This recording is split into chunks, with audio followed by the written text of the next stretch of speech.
You're a mum, you're a mum, you're a busy mum. Come listen to the Busy Mum podcast. Life hacks and inspiration for the busy modern mum. Welcome to the latest episode of the Busy Mum podcast. Just before we get into this interview, I will be releasing new episodes each Monday morning, just like clockwork. Also, if you don't want to miss an episode, subscribe to my iTunes channel, The Busy Mum Podcast. I'm also on Facebook and Instagram. Just search The Busy Mum and you should find me there. Now, a word from our sponsor. Do you find that you hop in the shower, you're enjoying the lovely hot water dripping down all over your body, relaxation, no interruptions from the kids, and you think, yeah, I'm going to shave my legs now. You just pick up your razor and it's in just the most rubbish condition. It's rusted, it's full of soap scum or shaving cream, or even your husband has grabbed it and shaved his face and not cleaned it out. Gross. But you clean it out a little bit, you give it a go, and you end up cutting your legs, and now they look worse than when they were just a little bit hairy. Well, now thanks to Pins, the latest and greatest women's leg shaving company, you can have them delivered straight to your door. New razors all the time. But not only do they have razors with 6 blades plus 4 extra cartridges in the pack, but they also have a clear shave gel, which is slippery as hell and moisturizes to boot. The gel also allows you to see exactly what you are shaving, which is great for those pits and private bits. I've been using them now for at least 6 months and am loving it. Check them out at www.pins.com.au. And don't forget to use the Busy Mum podcast code, BusyMum, to get 15% off your first purchase. So Mia, welcome to the Busy Mum podcast. How are you this morning? I'm great for a Monday. How are you? Yeah, not too bad. I'm actually a bit tired. Couldn't sleep last night for some reason. My mind just doesn't switch off and I just think, oh well, I'll just lie here. At least my body's getting the rest, right? Right. Okay, so Mia, you're like a special edition guest for me because you aren't a mum, but you do run a very successful business. So could you please tell me a little bit about yourself and how you actually got into business? Yeah, sure. So I've had my business for about 13 years now, which I have to stop and think about sometimes and count the years because that's a long time. It's like it's gone really quickly. But yeah, basically 13 years ago, I was a marketing student. I was interning at a big multinational, and my boss and I at the time, well, he was my boss at the time, he's now my business partner, had a crazy idea to put tampons in little reusable and recyclable tins so that they would stop rolling around in my handbag. There was nothing on the market at the time that kind of really served that pain point, and I thought, gee, this could be a really, really cool idea. We should explore it. And so we pretty much, worked up a brand and a product. The first sort of cab off the rank was, tampons in tins. And pretty much like 6 months after conception, we were on the shelves at Woolworths under our brand Moxie. And the rest is kind of history. So let's take that a step back. How did you come up with the name Moxie? What does it mean? Yeah, so Moxie actually means, it was kind of just one of these fluke things. It's just, in hindsight, it's actually wild. It was just also fitting. So the idea itself really came from tin and putting tampons in the tins because they're really, robust and they don't easily break open in your handbag. But tin itself can be quite a harsh kind of material. It can be a bit clunky. It can almost look a little masculine too. And I wanted the brand to be a bit more sort of feminine. And so we started playing around with the designs, and very quickly we had the idea for the candy stripes and the black trims, and it kind of just made a silver tin canister look a little more feminine, a little more modern. And so it started to look quite retro, and I'm like, it kind of needs a retro name. And I actually can't even really remember how we came across it, but I think we were sitting in my parents' study brainstorming because we didn't have an office. We couldn't afford an office at the time. We were literally just like a teeny startup. And we're sitting in my parents' study and we were talking through names, and Moxie came up. And I was like, yeah, I've heard that before. And we did a bit of research, and it's an old American word from like the 30s and 40s. And you still hear it actually in a lot of movies, but it was used back then very much to describe women. So people would say, you've got a lot of Moxie, kid, or, she had big brown eyes with a lot of Moxie. And we're like, what does that mean? That's hot. Amazing. And so it actually means to have determination, courage, and spunk in the face of adversity. And it's actually very much how I felt as a young woman in business, or trying to go into business, trying to start my own thing, when people were telling me I was mad and that it was a crap idea and that it wouldn't last and that it was a gimmick. So I very much felt like I was kind of really, going against the grain a little bit. And so, yeah, it was a fitting name, and it meant something, and it meant something to me, and I think it really resonated with our audience as well. So it became Moxie. Yeah, and you can have a lot of fun with that in the marketing world, I believe. Totally. Yeah, absolutely. Yeah. So you've also started, probably a little bit by accident, a second or a side business as well, the Maketh. Yeah, the brand Maketh. Yeah, that kind of, much like, I guess, both the businesses that I've started have kind of come about by accident. How does that happen? I know. My gosh. So the brand Maketh kind of came about a couple of years ago now. I think perhaps it's been nearly 2 years, I'd say. And it came up as a result of people kind of always asking us how we successfully launched Moxie and managed to keep it, alive for 13 years. And we kind of very quickly realised that the things that we knew and that the things that we had learned along the way weren't common knowledge. To us, we were living and breathing product development and branding and dealing with retailers and margins and budgets, and we're living and breathing that every day. And we kind of thought, surely other people know this stuff too, but they don't, particularly when you're a startup, and if you've come from a different industry, all this stuff's quite new. So we thought, wow, there's a real opportunity for us to help not only startups but even established businesses, revive their brands, or help them get ranging in retail, or help them develop new products. So anything from kind of concept through to commercialization, we can help with, because we've done it for ourselves and we're still doing it for ourselves. So we know what it feels like to spend your own money. Yeah, I know, it's a bit scary, isn't it? It's really scary. Yeah, particularly when you're starting out, it can be a really big investment depending on what you're doing, but particularly product-based businesses where, you often have to meet minimum quantity requirements for production, and so you may find yourself ordering a heap of stock well beyond what you originally intended, and that can be quite daunting. So, and especially if you haven't got the distribution lined up either, like you could have 10,000 of something. That was us. That was you. That was us. Yeah, so I know exactly how that feels. We ordered a container worth of tampons before we got them right. So you either have a lifetime supply or exactly. I feel like I've told you this story before. I love it. Absolutely. Yeah, absolutely. Well, I just thought, okay, this is, 22-year-old Mia went, what's the worst that can happen? Well, I'll just have a lifetime supply of tampons. And I don't know, in hindsight, the fact that I was good with that is just really bizarre. But you didn't know. Really I think you've got to go into business being a little bit naive and not knowing. Otherwise, you won't do it. Yeah, ignorance is bliss. I know that's cliched, but I really believe it. It's so true. Is that probably the best advice you've received?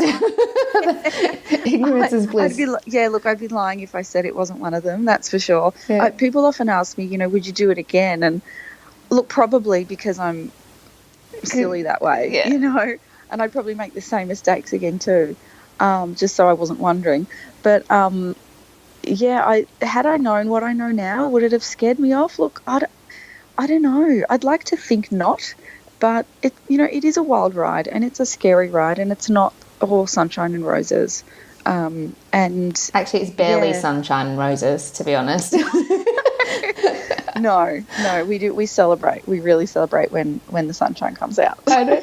Well, I'll just share with you one of our greatest moments at the Milkman head office, and it's kind of pathetic. Like, we're packing orders and we're running low on pretty much everything, and we just needed one more mow brush, and we searched high and low. We've got 380 square meters, and when we found it, the whole team just was like, "Whoa!" It's just little things like that. We're just then the order can go out without changing the invoice, and creating back order. It saves so much hassle, like on so many levels. That's actually us at the moment with hot water bottles. So we do these mini hot water bottles in our subscription boxes, and they just have gone off, and we can't keep up. And hot water bottles at Moxie HQ are like hen's teeth at the moment. Oh, no. So like if the guys in the warehouse spot one in the office, they're like, I'm stealing it. I'm like, don't touch it. That one's mine. That one's used. Don't touch that one. Yeah. Like everyone's scouting for these water bottles. So I get it totally. I totally get it. So do you think there was one point in your business where it was like the turning point where you stopped kind of worrying about when the next kind of order was coming from? It's a really interesting question. I'm not sure that I'm ever not worried. Yeah. Like there's definitely been turning points. And a couple that come to mind, obviously, when we got ranging at Woolworths, because I was extremely relieved to know that I could sell that container worth of tampons. I wasn't going to have to sit on it forever. So that was a relief, because it kind of then snowballed the rest of our, distribution plan. So we then quite easily got into Coles and Priceline and all that. So that was a big turning point. So the next turning point would have been probably just after the GFC. So the GFC kind of hit us pretty hard. We were exporting in the UK at the time. It was a really challenging time. And so, about 6 months after that, we recovered from that and started to come good again. So I'd say that was another turning point. And when I say turning point, I kind of mean like a little period of relief, I guess.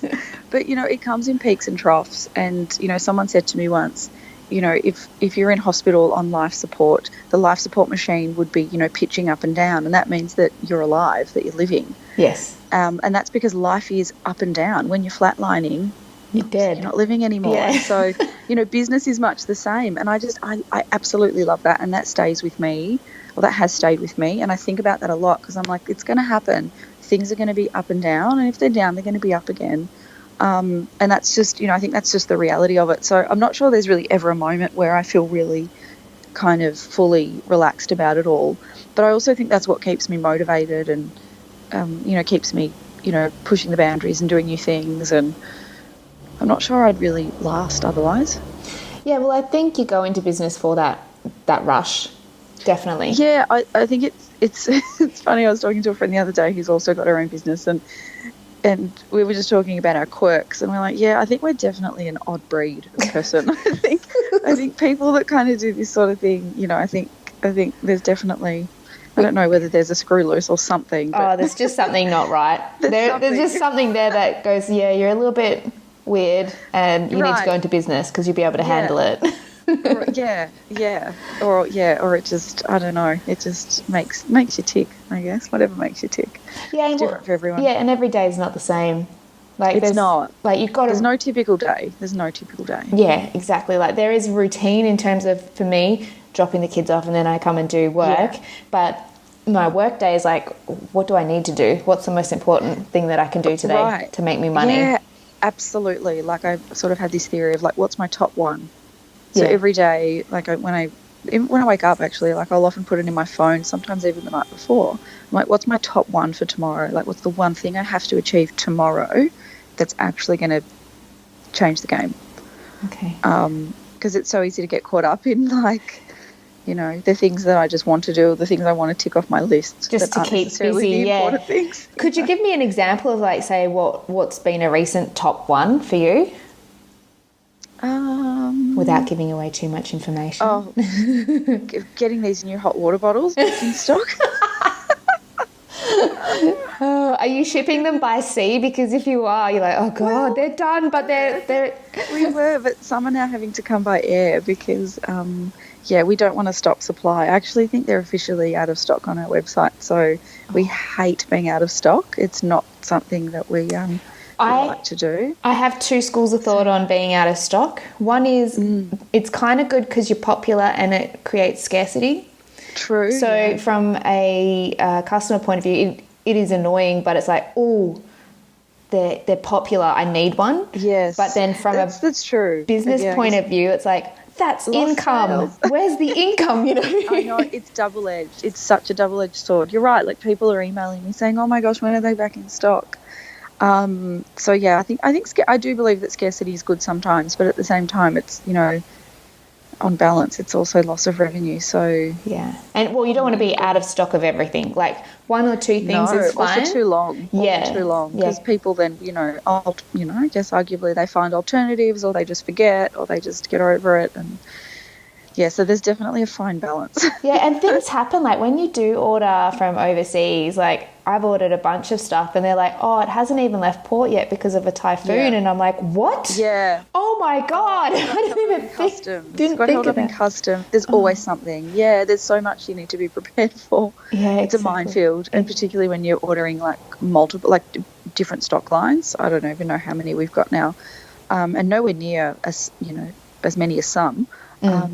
But they're all on different production schedules, and they all come separately, and it's just logistical nightmare. How did you, like, okay, so this is a question kind of for me, because I'm in the middle of like I come from a financial planning background, not a supply chain management background, which would have helped me out a lot more, I think, in business. Because what I'm finding is hard is to go, okay, we've got this much stock on hand.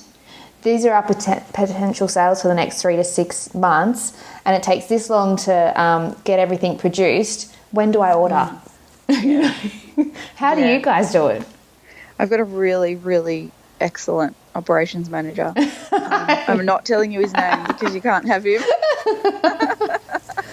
Fair enough. But it's all about, it's all about, you know, really like a really high level of detail and monitoring and management. So he's on it like 24/7. But I mean, again, like, we've been going such a long time now that we've got a pretty good handle on our running rates, on our production timings, our schedules.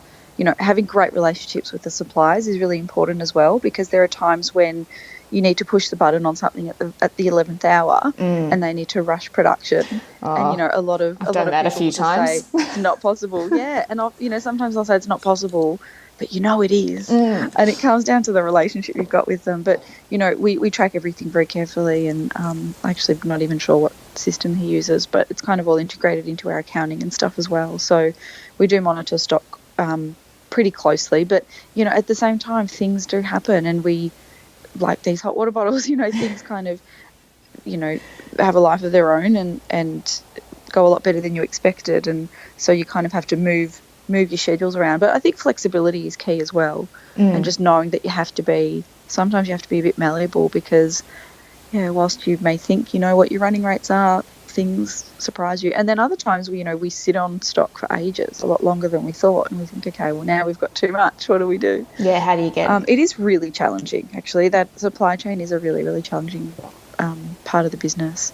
Yeah. And particularly dealing with retail too. You know, you obviously have to meet their timings for deliveries and launch schedules and things like that. So do you find also like whatever's going on in the economy affects a little bit as well? Like, if there's, like, you know, recently we've had the Prime Minister change about a bazillion times. I know. And that kind of causes like a little blip in sales sometimes, and sometimes it won't even affect it. So obviously when the GFC hit, I decided personally just to have babies because I was like, I'm out for a few years. But I didn't have a business running. Cool. Yeah. That was one of my main factors. Love it. But yeah, running a business, like, you have to kind of look at, like, everyone, I think, shut their purses at that time and was like, okay, we really need to monitor our cash flow from a family perspective, family budgeting perspective. But, you know, your product is like, it's not a luxury product. You need it. Like, women need it. Yeah. And exactly. Yeah. I know there was a tax on tampons. Is there still a tax on tampons? Like, what is going on there? A tax. Yeah, so they're talking about removing it, but look, as far as I'm concerned, until I see it, it's still talk. So they have sort of agreed to, you know, abolish it, but it still exists. But there has been a lot of talk about that. But are you a part of those discussions? Pardon? Are you a part of those discussions? Not really at a government level. I mean, we've sort of, you know, tried to get involved at different times, but I think our campaigns have well, in the past, kind of fallen on deaf ears. Well, it feels that way anyway. Yeah. But look, it's great that I think so many people and other businesses and other brands and organisations have gotten involved. And I think the more vocal that we've been collectively, I think that's really what's pushed the government to take some action. So we don't sort of necessarily get involved, I guess, at that government level, which is a shame, actually. That maybe we need to start a petition of well, there have been I think just being able to have a voice, an incredible voice. Like, we've been in the industry for so many years, and there are some very mature players in the market that really understand the industry, and I think it would be great to get those minds together. But I don't know whether that's really viable, whether that's going to happen. Yeah. But I guess, just going back to whether we're affected by economic or political or social change, I can't really say that I've noticed anything major, apart from the GFC, of course, which I think just turned everything on its head. But otherwise, like you said, the product's a necessity, and so women don't necessarily buy it. Unfortunately, women don't buy it because they really want to. They only buy it because they have to, and so women will really only buy what they need, I guess, regardless of what's happening. Look, it may affect purchase decisions that, women may buy products that are on special, or they may stock up when there's a sale, but I can't say that we've noticed anything really, really significant to say, that's definitely happened. Okay, well, I've got a couple more questions for you, and then I'll let you get on with your day. What's one lesson you've learnt from being in business that you can share with the audience?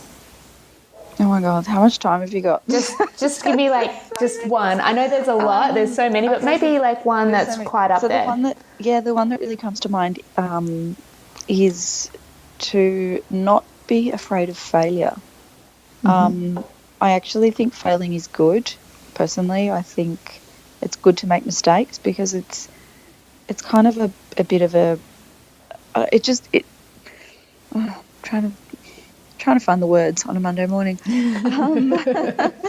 It's I don't know, it's just, for me, it's a really great way of knowing that I'm pushing the boundaries, and that I'm challenging myself, and that I'm not just kind of going with the flow. I think that's what really sets you apart in business. I think when you go against the grain a little bit and you do something that's truly disruptive, I think that's really, what makes a successful business, and what makes you different. And so I think, a lot of that comes with making mistakes. Absolutely. So So don't be afraid to make mistakes. No. I've definitely suffered from being a little gun-shy in the past. But, look, I think probably just by nature I'm a bit of a risk taker. So I kind of just learnt to go with it and say, you know what, let's give this a crack. If it fails, it fails. At least we tried, and now at least we know that it's, whether it's been successful or not. So, I'd say don't be scared to give things a go, and don't be afraid of failure. Just treat them as learnings. Well, that kind of leads me into the next question. What tips do you have for a new person going into business today? I would really recommend that people reach out to other people, either within or outside of the industry they're getting into. You'd be surprised how many people are actually very giving of their time and happy to help you. I think people, and I know I've suffered from this in the past too, where I've kind of been too shy to ask, or I've thought, oh, they're too busy for me, they're not going to care, they're not going to, worry about me. But, people are actually quite giving with their time and with their experiences. So I'd say, reach out to people on LinkedIn, find people that will support you, because there will be a heap of people that won't. Yes. Which is unfortunate. There's going to be people that will tell you that it's, a stupid idea, and that you should just, get a day job or whatever else. So it's important to find people that are going to support you, find your tribe, find people that have got experience in areas where you don't. So for me, it was finding an accountant. I'm not a numbers person. I wish I'd met you a long time ago, Jackee. See, I'm the numbers, and my husband's the creative formulator awesome. Brain person. So together we work well. Yeah, you're doing it right. You're doing it right. Yeah. So the next thing I'd say would be to find people that have skills that you don't, because you can't do everything. Yes. Unfortunately, as much as you think you can. Yeah, you can't do everything. We like to try, but you very quickly burn out. So that would be my second one. And what else would I say? Oh, yeah, really think about future planning. So think about what your business looks like beyond just launch.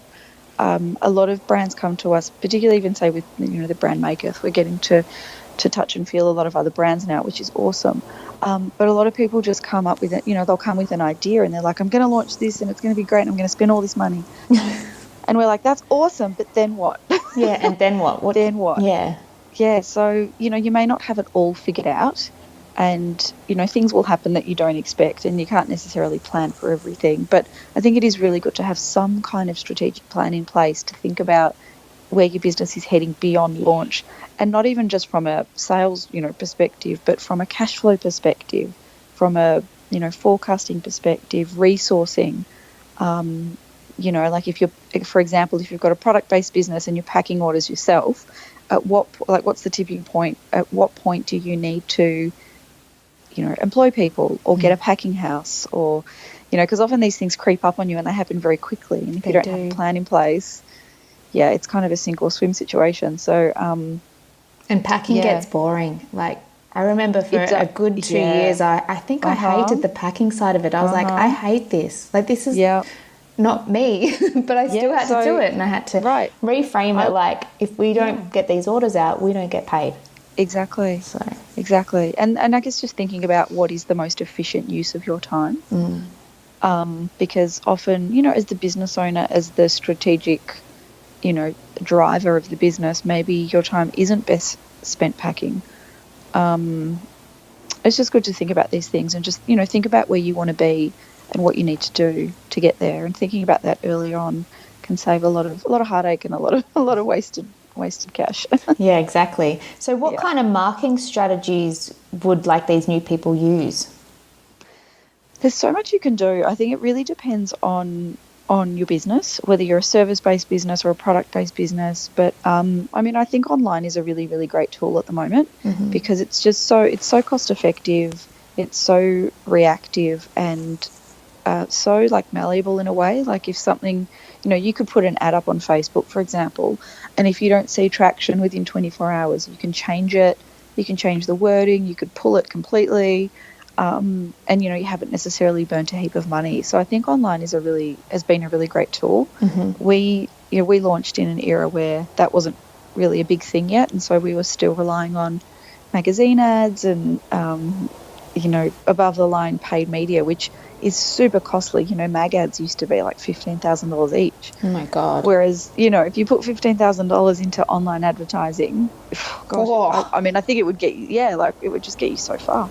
You get a lot more bang for your buck. And I think also because it's so measurable, it's a really attractive tool. So I think online's pretty awesome these days. And, you can do it all from your living room. You can. That's where I'm recording this podcast. You can do wonderful things from the living room. I'm telling you. It's pretty cool what you can do remotely these days. Yeah. So what apps are you using in your business and you can't live without? Ooh, what apps do I use? So we really like. So we use Monday. Oh, you do? Yeah. I've seen the ads for that. And I'm like, oh, should I? Shouldn't I? We just started. We really like it, actually. So we actually use that for all of our, digital stuff. Yeah. So we do all of our digital planning using Monday. And it's great because it's basically like a resource time management kind of tool, task management tool. And it's great because you can see what everyone's doing and where everyone's at with a certain project. And we run it online. So, yeah, it's really easy. We've also used Slack as well, which is not dissimilar, which is good. I run that off my phone. What else? I feel like just looking at my phone. That's all right. Those two apps, those two are really great. Yeah. Actually, they're really great. Any sort of task management tool, anything that can help you, save time, I would recommend it highly. Okay, and I've got two final questions for you, Mia. Sure. What is your greatest fear and how do you overcome it? God, my greatest fear. It's a tricky one. Could be a tricky It actually is a really tricky one. I think my greatest fear would be that the brand wouldn't, just the brand as the brand wouldn't survive forever. I'm not precious about me personally being involved with the brand forever, but I think it'd be sad to see it not be around. Okay. So I feel like even if I was to not be in the business anymore, or, you know, to sell it one day or whatever else, I'd love to see the brand go on. I'd love to see someone take it on that, you know, could take it to the next level. But yeah, I think my fear would be seeing it kind of die after all these years. I know, it's really dramatic. Sad. It is a bit sad. It is a bit dramatic, but I don't know whether it's a real fear, but I think I'd be really sad for that. Okay, and the final question is, who are you starstruck by, Mia? I'm actually really starstruck by all these really young, like teenage entrepreneurs that are starting businesses from their bedrooms and absolutely killing it. I was watching a TED Talk the other day, and I wish I remembered this young man's name, but he was basically turning styrofoam into coal, and then using that as sustainable energy. Like, just insane stuff. Yeah, like this 15-year-old kid. And wow, you know, every time I turn around, there are just these brilliant young kids in the world, and I just think they're the ones that are going to save us. I hope save us from what we're doing to the world. Soon we'll need saving. Yeah. Save us from what we're doing to the world. But yeah, I think there's just so much brilliance, and I think we're really fortunate in Australia, and even particularly in Melbourne, that we've got such a really great culture for fostering innovation and fostering, you know, entrepreneurship, because I think, you know, there are some really brilliant minds out there, and it's really great to see, you know, young kids being embraced and really getting into it. So yeah, kids that are starting, you know, online businesses from their bedrooms, or, you know, there's you know, the young man that started like the donut store in Melbourne. He's just killing it.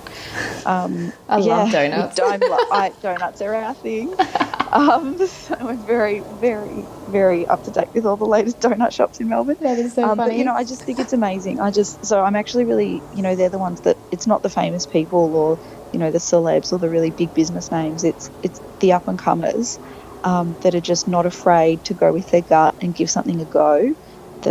That are the ones that really, really inspire me, I'd say. Wow.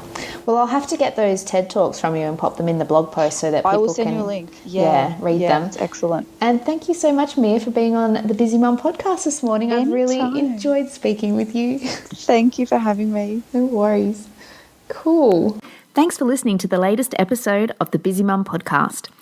Don't forget to let your friends know, and also subscribe to the iTunes channel. And also my socials if you want to see what I'm getting up to. A brand new episode is out every Monday morning, just like clockwork.